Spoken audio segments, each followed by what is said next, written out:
Пришла непогода в наш сибирский регион, нас это не останавливает. У нас есть шатер, в котором стоит станок для пилки кирпича. Как всегда, здесь у нас трудности. Это проход потолка. По нормам не пролетаем, поэтому будем использовать силикат. И еще одна сложность — это вот это вот скрепение, которое придется вырезать. Делать перемычку там и далее. Печь у нас костер. Кирпич у нас Ленинск-Кузнецкий, облицовочный. Запас кирпича. Вот наш сам портал. Здесь подошли мы к перекрытию топочной камеры.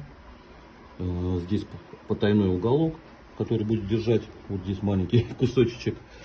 Вот наш суперизол, силикат кальция. Вот наш будет сверху экран нержавейки метр на метр. В нем сделается отверстие, и отверстие прикроется вот такой вот юбочкой. Трубы у нас кераферум, новая линейка, керабланкет. Наполнитель белая каолиновая вата. Вот такого плана. Вот, намного лучше, чем база. Ну, итоговое видео скоро не заставится долго ждать.